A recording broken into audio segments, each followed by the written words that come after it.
Hi, welcome to On the Move with Nan and Cam, and we are joined today by Sue Henneberry, who is a marathon training team participant. She's training for her. Is it your very first marathon? That's Yeah, so exciting. That's the best. First it's scary. marathon, and she is also a Sportable athlete. So we're just super excited to have Sue on today. Hi, Sue. I, Give everybody here a background. I know I'm also very familiar with you because I do our PR and communications. And last year, when you were running the half marathon, CBS 6 did a story on you, a great story. So I was excited to kind of catch up and hear how everything has evolved and changed since then and how running is going. But give everybody just kind of an overview of how you got started running and just you as a person. um, Sports was always a background for me as a kid, but I really was not fan of track or cross country or any of that. My father was a big runner, and it was a disappointment that none of his children wanted to. Also, my sister ended up running with him. But fast forward to when they moved here, my mother had Alzheimer's pretty bad, and he had onsets of dementia, and she was thriving here and he was not. So trying to get the things that he enjoyed was running and softball and things like that. So um, I had one turn for him to make and he still kind of refused to do it. And I'm like, shit, sorry. But I'm like, oh God, now I got to run again. So that's what I did. And I followed him probably a quarter of a mile behind. I mean, this 85-year-old man he always used to run and win his races because he was the oldest one. But he was also fast. Yeah. So at least I was there and then he would do it. And then as I started, I was just run walking with him just so I could keep up. And I would try and then say, oh, people, then I would ask people I worked out with at the Y, how do you keep up? Or how do you train to run better? And the 3 minute on, 1 minute off. So I did that for a while. They moved back to Florida. I went, this is kind of a good way. I was just starting to get back on my leg after almost 10 years on crutches. So running, I was like, I can do this again. Let's have a goals. And I love setting goals. And so I ran the 8K here and the 10, what did I do? Yeah, I did the 10K on my 50th birthday. So that was 6 years ago. And that was great. Then fast forward to 21 when I got COVID pneumonia, pretty bad that by September wounds. And then by the following year, so by August of 22, I had to decide to get amputated. My COVID was kicking my ass with the infections that it was just between headaches and food and gut and smell and taste. I was plummeting health wise. And after amputation, it kind of just leveled everything off. And so by beginning of November, I got a leg and I started being able to use it. So come January, I applied to Sportable. And when she called me to tell me, oh, with your disability, you can play sports standing or sitting, I'm like, well, what disability? So I was still in that, this is just a surgery. This is just nothing. It's not a forever. And that was wrong. And I think I spent most of last year just kind of pushing through and learning the leg and not doing the emotional piece that really does go hand in hand. There's no good way or bad way. Some people do it the other way. You grieve first or you, or you process how to use it. So last year was a whirlwind. I did the 6 months. I did the 10K again. And that was on a regular foot, and that was hard, but that was with PT. I started working a little bit with a nonprofit called Mission Gate, and they're part of the Gate Center, and great organization, and they really helped teach me how to really run right and correct now on a prosthetic. And again, monumental. If you have your fundamentals and you learn right, you can keep progressing and pressing on and doing better and bigger things. From that, I had 2 PTs run with me, and I still hear them in my head where you load the foot, and that's what we have to do as an amputee. You have to really trust it and put the weight in it and load the foot so it can return like yours would. So I hear them in my head because we started singing it at the 10K, load the foot, load the foot. So fast forward, I said, you know what, let's go bigger or better. And Sportable, I had done so many different sports with Sportable. I started rock climbing, I started rowing and biking on a recumbent, but then they said road racing. I was like, what the heck's that? And it's running. I'm like, oh God. And they were training for the 8K or the half. And I'm like, So I said, let's try the half. I didn't think I could get that far. And they were a great support system to get me through that. And again, I had that running partner come with me, and even her husband came with me when we did the half. And it was great because with Sportable, we got 5-minute head start. Funny because when we started, the racing shares were obviously ahead of me. And then I was, and one lady's crossing the road with her dog, and she says, the start is back there. I'm like, I am the start. I'm the official start. I'm like, didn't you see those guys start? It was kind of funny. And but by the time I got to the Siegel Center and did the turn, and I call it a tsunami because that's what it was like. Here, your elite runners are just a wave. Oh God, I'm getting hot. Think about it. That was so scary because I just felt like I was going to get knocked over and knocked senseless because they were so fast and they didn't give a crap at all. Yeah. But we were in the middle of the road. They probably thought we were not running or not part of the race, like our numbers were in the front. I don't know. So it was great because her husband held my one arm. He's on the right side. I always have her on my left because I'm always afraid to get tripped. I call her my linebacker because some people will catch up my foot. And she's a bitty thing. She's smaller than I am, but she's my linebacker. So she stayed on the left and he said, don't worry, I got you. You're not going down. And we just kind of ran slower and just waited for that first wave. Then we could run better. All of a sudden another wave because you could feel the waves that they were letting people go. And I'm like, it sounds so It was scary. Yeah. You can prepare. I mean, that was my biggest thing. You can prepare as much as you can, like training with friends or going out to the actual course. But the leaves, I didn't think about the leaves in Bryant Park. I didn't train with leaves because they didn't start falling yet. Right. Cups in a oh yeah.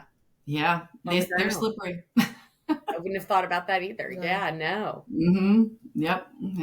But the whole idea of racing is to challenge yourself, and that's what I wanted to do. So that's really the races I've done. You can see behind me, I did the Spartan too. And that was super fun, but super stupid. But I'm scared of those. Yeah, no, me too. I'm already running. I don't need to get electrocuted. It was funny because we had signed up the year when I was getting real sick with COVID and I found my first wound. I wanted to do it still. And I ended up selling my ticket to one of the guys I worked out with boot camp for his daughter. And they did it. And I was so disappointed. It was like, you want to do something and you played with an injury or whatever. And you're like, damn it, I'm going to do that. And so that was on my brain that I had to complete that. I had to say that I'm going to get that Spartan. And I did. And it was crazy enough that when Sportable had a golf outing, they emailed me and said, nobody claimed the Spartan tickets. Do you want them? I'm like, yeah, no wonder why they didn't claim them. Well, do you want to do another one? Yeah. I did it a couple of weeks ago. Great. Oh, cool. We did better. Instead of, I think last year it took us over 4 hours to do it. Well, Spartan's in 3 categories. You can do a sprint, which is only a 5K and I think 15 obstacles. The super, which is what we did, a 10K and 25 obstacles, or the beast. And no, we're not going there. I'm not even telling you what that is. And then you do that trifecta. So you see this medal, how they have the little pieces. Yep. You get all 3 together and woo. No, they know what they're doing. One and done. I'm good. Yeah, they know what they're doing. Yeah, no. What is the just thinking about it, what is the learning curve like when you first started running with your foot? Like what was the trial and error like there? Was it like a weird sensation? Yeah, the fear of falling was the worst. Yeah. Like, flat surfaces. You're good and flat on a road or on a track. You can kind of get the hang of balance transfer. So you have to trust the foot, like I said, load it, but have that forward momentum because otherwise I'll stand straight up. I don't have an ankle. I can't roll or I can't push off like you would and roll. So that was the biggest thing. But then as soon as you can start mastering that, think about just the regular roads here in Richmond or anywhere else. What are they? They're curved. So now my back would hurt, or I'm leaning more on the prosthetic side or vice versa, depending on what side of the road you're on. And that just messes with you. They call it proprioception. It's almost like when you put on a new pair of shoes or you put your sneakers on, then you go get dressed up, you put on high heels, your feet go, what the hell? And you start walking around like, I can't figure that out. That's similar to what or an amputee goes through on a prosthetic all the time. Interesting. And I do that with like when you were talking about trying to like trust putting weight on it. I was like, that has to be such a weird feeling. Yeah. I'm like terrible at trusting like anything. I'm terrible at ice skating. That was first walking. The sheltering arms hooks you almost like a marionette puppet to the ceiling, strapped in with like a life vest. and you are strapped to the ceiling. If you fall, that thing is going to catch you and bring you back up. You're watching the movie 9 to 5 with the garage door opener and they can pull them back. Yeah, that's us. So if we fall, boom, we are not going to the ground. We are going back up to where we started. I mean, they're not going to take us to the ceiling, but it's a funky feeling because I tripped and fell backwards, and that's my nemesis is the backwards. Okay. Because so stairs or downhill is very different on a prosthetic because you're falling. You really are definitely falling, free falling almost. Okay. Because your weight is going forward, but you have nothing to catch you with because your foot doesn't work that way. Especially if I'm in the running blade now versus a foot, I don't have a heel in that. So now I can't come back. If I do, it's pulling my hamstring, and you don't want to do that. So, yeah. It's a whole nother level of coordination that you have to do. It's really, like I said, if I didn't have the great basics that I did from PT, and I hear it in my head all the time when I get wonky, when it starts hurting, think about what they said in your head on that weight transfer, or, picking up your knees. Sometimes I'll notice my shadow and I see myself whipping my foot versus picking up my leg. And then I'm hurting my hip. Why is my back hurting? Well, look at your shadow. You're whipping, So you hear all these PTs in your head, and then you go back to what they said to fix it. Lean a little forward, pick up the foot, use your hip and not dip. I used to dip into this one side because I'm favoring the side I know and trust. Yeah. Right. So it's a whole, It sounds like you PT helped a lot when it came to like running and like figuring out that you actually wanted to do races.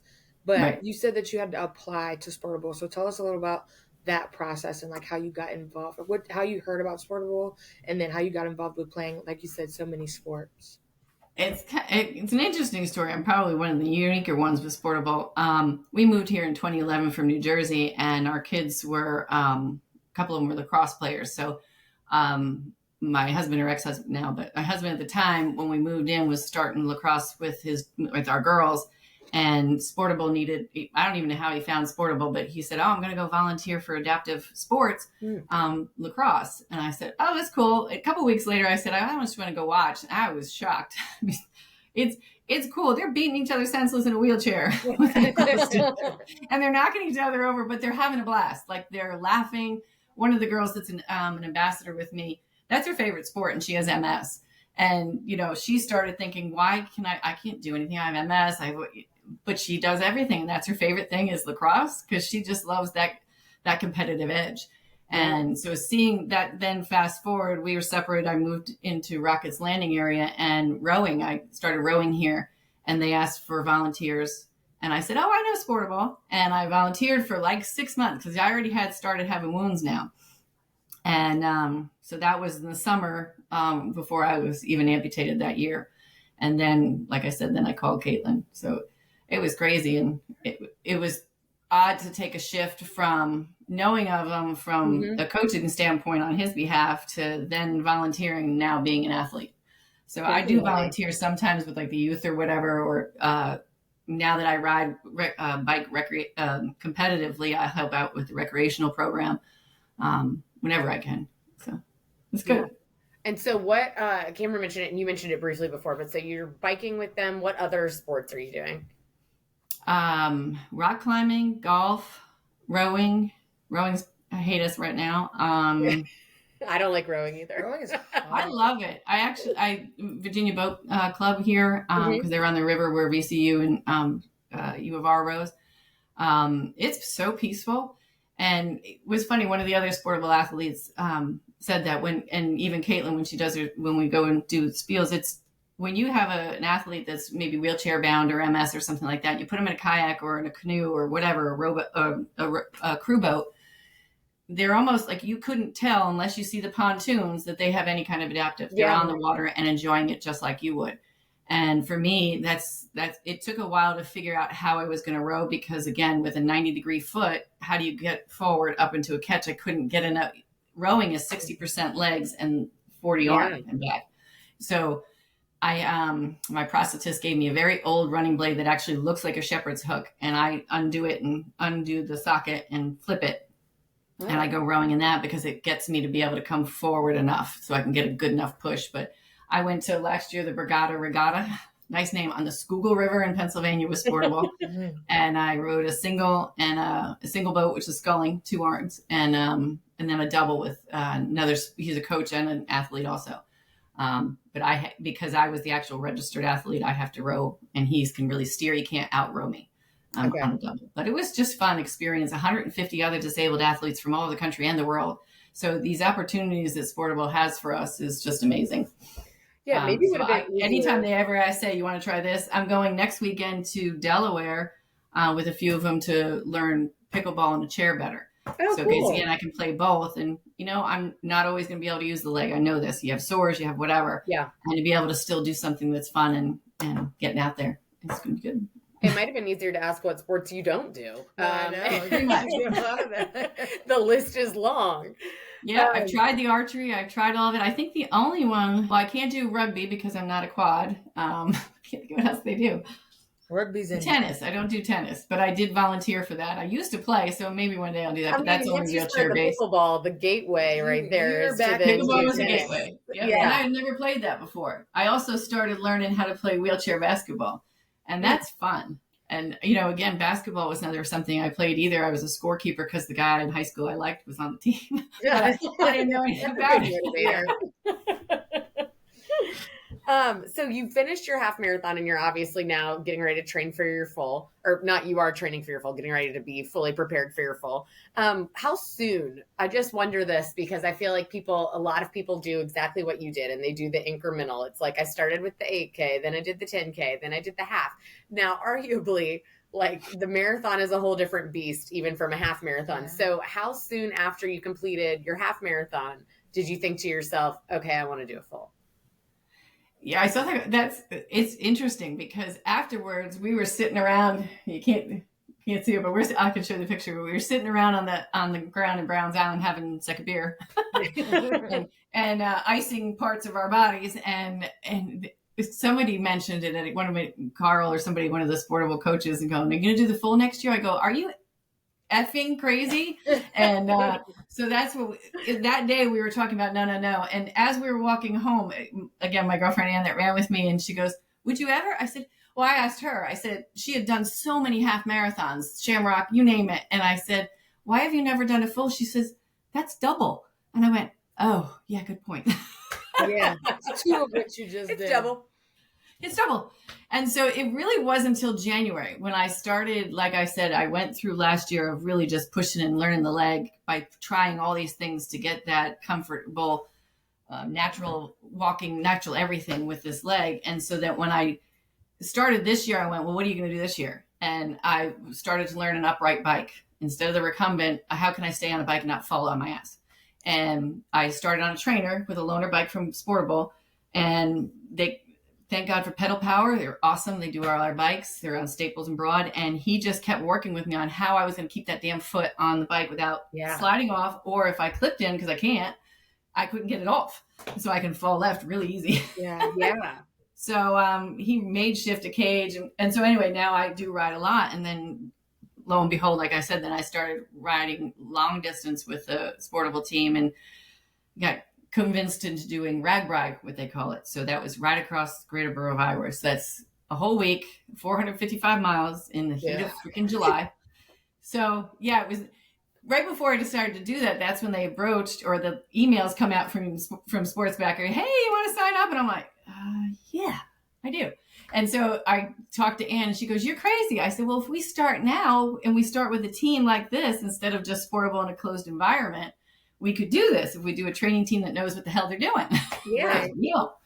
And so we did. We both signed up, and so then both were going hand in hand. I'm going to learn this bike, but for me, running and recovery. So, and sometimes the longer distance that we're doing now, it's harder. So instead I will do double the bike or 3 times the bike.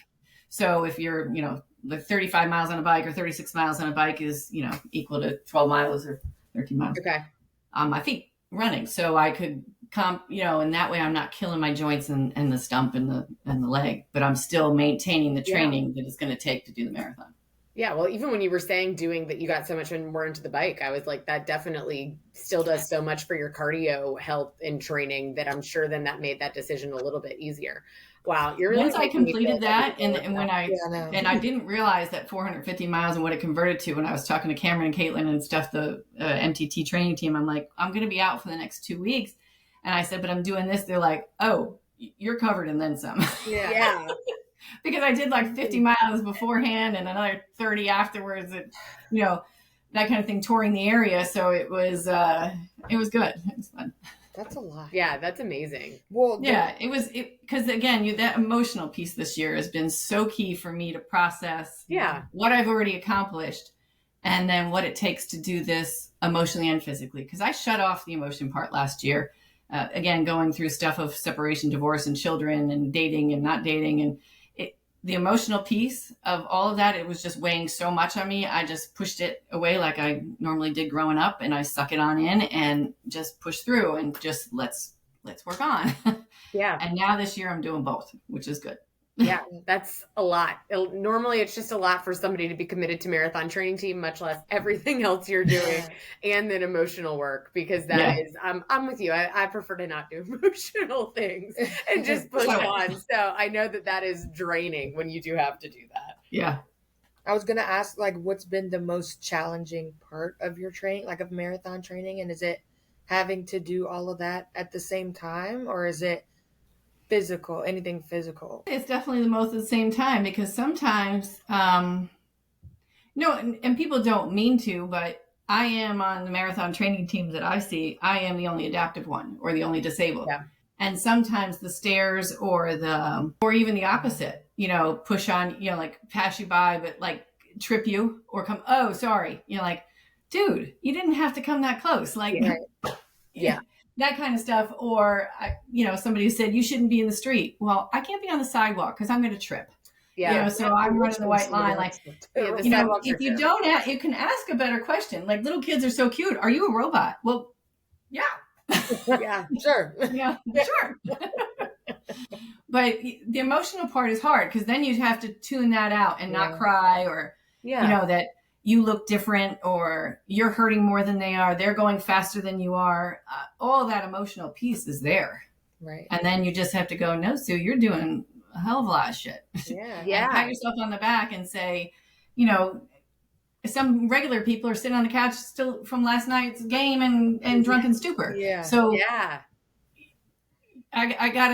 it's hard to keep talking yourself into these things. And I think that's the biggest. Yeah. Mm-hmm. Yeah, so, and then the painful part, I carry certain things with me. I'm learning so much from the training team. Just this weekend, last week, I had one of the trainers, or actually one of the athletes, who was decided to run with me, which was sweet of her. But she was doing 18, and I didn't realize that, and I wanted 17. And okay, guess Sue did 17 and a half. But she stayed with me and her other friend, and so I was like, but BioFreeze. I didn't think about that. I've used that on the sore muscles, but I didn't think about that for my stump. And I said, what the hell? Why not? I had stepped in too many holes and stuff. Like I said, with a heel and a running blade, you pull that hamstring. So like you're saying, emotional and physical, this is hard. So the BioFreeze in the back of that was great on the back of the hamstring. And then this weekend, Coach, I had to run on Sunday instead, because I had a Sportable event on Saturday. And it was nice. The marathon training team picked me up, and I ran with them, and one of their coaches, Chris, and he had a spray version of it. Ooh. I sprayed the whole damn thing, not just the hamstring. And he was so funny. He goes, is that okay for that? I go, I don't have any open sores. We're good.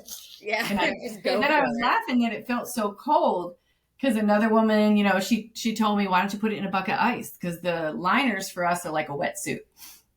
And then we have socks to put on, and then another wetsuit over that. Well, think about how freaking hot that is. And that's why I sweat off my leg. That's been one of the real big challenges, to try and figure out how I can stop sweating, because that's how I have to stop. So not just a sag. Sometimes I can't make the sag. I have to stop somewhere on the side of the road, a curb or bus stop, and take everything off, dry it off, put it back on, and keep going. So we dipped it in ice water, and what a great idea. Yeah. It didn't cool it off enough, but it took some of the heat out. Yeah. So I'm learning, and everybody's helping me out. For the most part, people are very encouraging and helpful, but you're still a little embarrassed. It's almost, for me to take my leg off sometimes, it's almost like taking your shirt off and just running a sports bra. It's a little, nakedness, I guess. Yeah. That makes I kind of ask now, are you okay? And they're like, yeah, it's fine. I was like, okay. Yeah. Like breastfeeding in public, maybe. Right. No, when you said, like, I thought, like, we mentioned that Sportable came and did like a DEI presentation. And I thought even in the video that everybody should look it up on YouTube. Sportable has their video with their ambassadors in it. And I thought it like broke down so well, when people are scared to ask questions or things like that. And I know, like, I felt so much more empowered in like how to have like a respectful conversation. I think people get so caught up in being so worried about what they're saying. And it's interesting that you said, like, kids sometimes are better communicators because they just say the first thing that comes into their head, and they're not even necessarily seeing a difference. They're just curious too. And I think that comes to how you were raised. So if you're now an adult, you're kind of still nervous to ask anything. Right. But if you have that parent that didn't pull you away, I've had that in the post office, a child being pulled away from me. You're not going to catch it. Yeah. Yeah. I mean, yes, I do cough. And I want to have a hat instead of the marathon that says long COVID, not COVID. But, sometimes it's sad that they'll pull them away or, and, I'm going to get that everywhere. And sometimes it just hits you like a knife because you're having such a good day. Yeah. And you're not thinking about it. And for once, you're not looking at it and feeling it any different in a way. You've tuned it out, all the pain and the nerve pain or whatever. You're walking along and then all of a sudden somebody does something like that. Yeah. Or a kid runs away or points at you, stares at you, or an adult does too. And that goes, oh shit. Yeah. Yeah.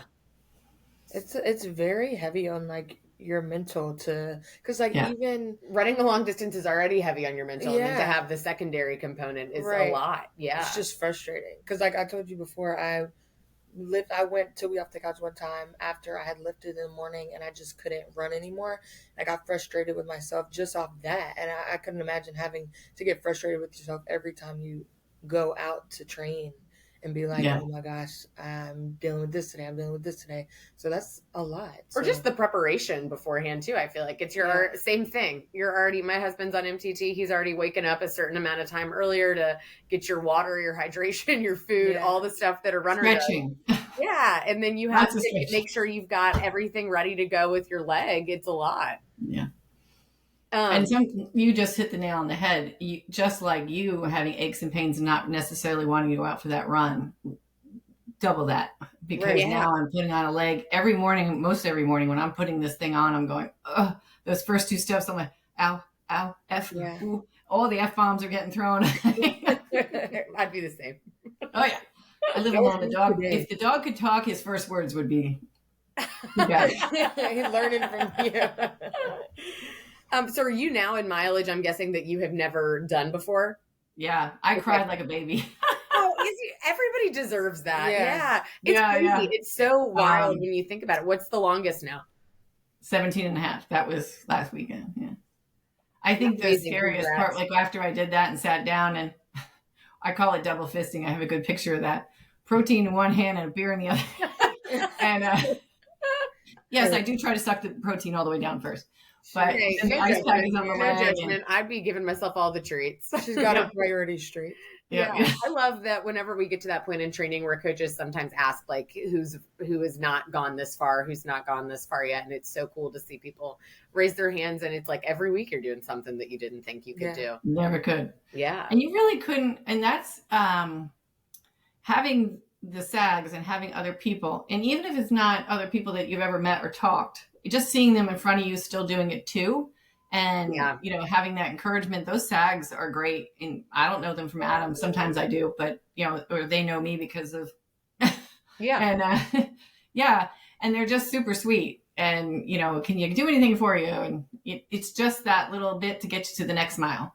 Yeah. And, somebody said, I was last this time with and I felt so bad. Here I'm running with Pink, and they have more elite runners or faster runners. Yeah, and I didn't know that. And when Cameron set me up there, I thought they were like us, like with Rainbow or Skittles, that they have runners that are, 9-10 miles an hour, or me 13 or behind me, and walkers. Like we have walkers too. And so when I was the last one, and he's like, are you a finisher? And I went, damn, That's it. that's all I got. And I don't care about the time. So yeah. Right. Yeah, I agree. It's just finishing. Yeah. Yep. So it appears that you are now trained in doing big goals and things that scare you or things to push you and grow yourself. Right. What advice would you give to anybody, no matter like what their goal is, that has something that they've kind of been stewing on, marinating on, and have not pulled the trigger on doing yet, something big? For me, and I think go back to that fundamentals. I think you got to break it down. And if it's a big goal, do it in chunks, like we do with the training team. You start with smaller miles and you build to bigger miles. Big goals and breaking it down and doing those fundamentals, I think that's key. And, having that big goal, make sure that that's really what you want, that it's not somebody else's goal, that it's really truly yours, whether it's weight loss or nutrition or whatever you're trying for, a new job. I think if you do it in strides, write it down and figure out really why that is your goal and how to make it happen. And I also think you just got to get that support system.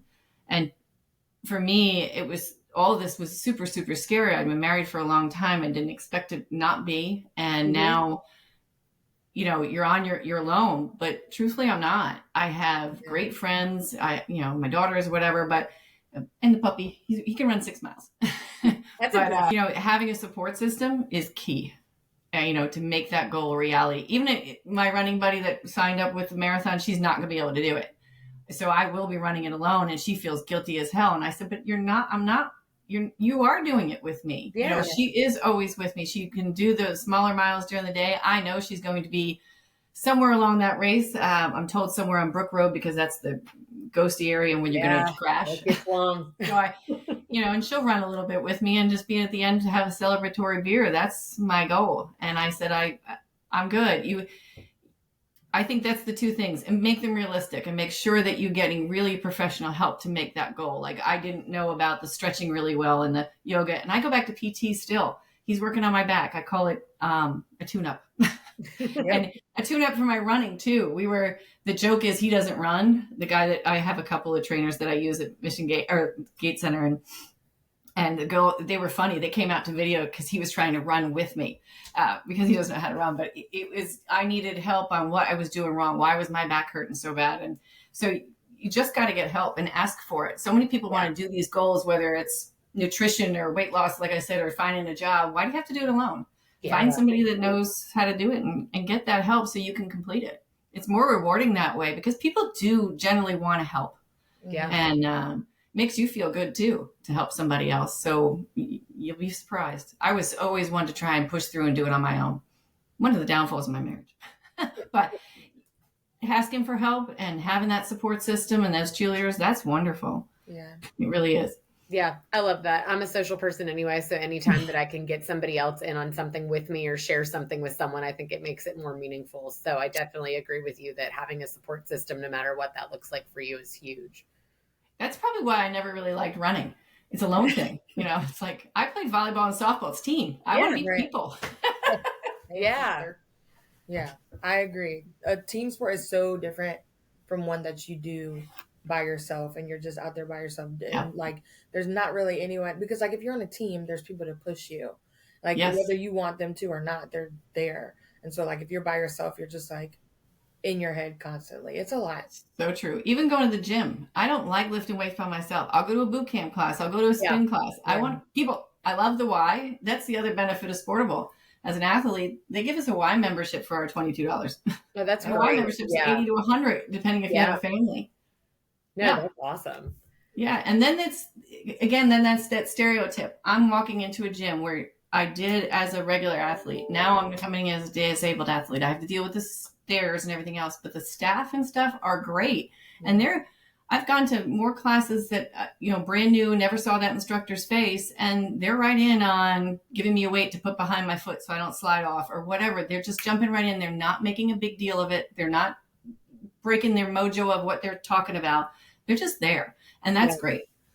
Yeah. So you have, for me, and I think anybody that's disabled has to take that one step. And it's a hard one. You hold your breath and you go, oh God, this is going to suck. Yeah. And it doesn't, but sometimes I guess if you tell yourself it might be bad, then when it's pleasantly good, that's good. But if something does bad happen, you're not devastated. Yeah, That's a great mindset. Yeah. Well, if you've loved hearing from Sue, I'm very excited. Sue is going to join us for a panel on November 15th at the Health and Fitness Expo before the Allianz Partners Richmond Marathon. So it'll be great. It's going to be moderated by Lindsay Hine, and we have some other runners that'll be joining her as well that are affiliated with other run groups in town, similar to Sportable, that are just making it, an all-inclusive running community that's safe for everybody. So we're really excited, and that'll be at, I think that is at 12:30. So 12:30 at the Friday before race day at the Health and Fitness Expo, but we will have that out on our website, on social, all that good stuff. So Sue, this is now the hardest part of your interview here is some fun, this or that, rapid fire, this or that question. Okay. So I think we know this one now from talking to you, but do you prefer a solo run or an MTT run? An MTT, but I do like my little solo ones with Miller sometimes. That's you gotta have a nice little pet. Yeah, but I would definitely go for a group. Again, this or that. We are approaching fall. It is actually very chilly outside today, and I do love that. Would you prefer going to a pumpkin patch or apple picking? Apple. I like the views. The mountains and stuff. Me too. I have my Carter Mountain days scheduled out on and the hiking this fall. Yeah. I also kind of think this is girly of me. I also kind of think that pumpkin patch, I just think about associate with mud. Mud and bugs. No, I remember one of my last memories of my parents was taking my parents on a hayride with my kids, and that's the fun part of the pumpkin suit stuff too. So I think pumpkin patches are more kids friendly. It's fun to watch. Right. Yeah, and I feel like because Carter Mountain has everything in one. You can go except for all those crowds. I know. The crowds are everywhere. Weekday. Gotta go weekday. You get good crazy views. Apple cider donuts. I was gonna say I love an apple cider donuts. I'm all about that. Those were the best. But if you go to Trader Joe's, so it's a little closer, and you take those and you put them in your air fryer for 3 minutes, it's so close. Air frying them. That is a pro tip. Gee. That's a pro tip. I'm gonna have to hit Trader Joe's. Yeah, they were sampling them the last time that I was. Aren't they good? They're close. That's amazing. I'm gonna have to do that. They're good. Yeah. On a rest day, this is your last one. On a rest day, do you prefer curling up with a book or binging a TV show? If you ever have a rest day, that is debatable. It doesn't sound like you have too many of those. Usually they're a walk with the dog because I walk and flush the legs out. But I would say binge watch because there's been some cool Netflix and stuff like that and Hulu's. Yeah. Nice. Also, that's true rest. That's just if you fall asleep, no big deal. You wake back. Now it's football seasons. I love football games, so I will stick the feet up and watch football and have a beer. Yeah. Okay. No, I'm not gonna lie. That's my carb on Friday. I'm sorry. Yeah. Love that for you. Hey, that's okay. Hey, it counts. I heard that's what you're supposed to do is stick with what you're doing, and I have one or two. I'm going to say with my pasta or whatever else. Yeah. But that's going to be my carbs. You're good. Well, Sue, thank you so much. This has been great, and it was just so nice to get to know you better ahead of the panel too. And I just can't wait to see you there, and can't wait to see you at the finish line. My only fear is getting hurt. It's like, please no. No. Yeah, we're just sending all the good vibes out. Is that normal to get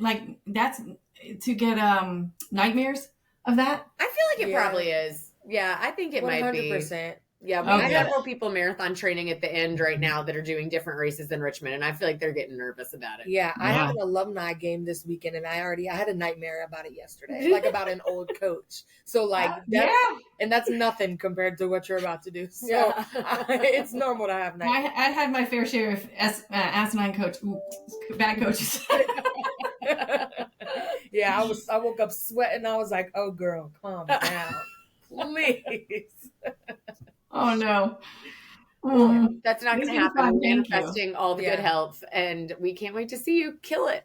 Wish me luck on the 6. I'm not doing the Rockets Landing 10 miler. I'm going to actually do my 20.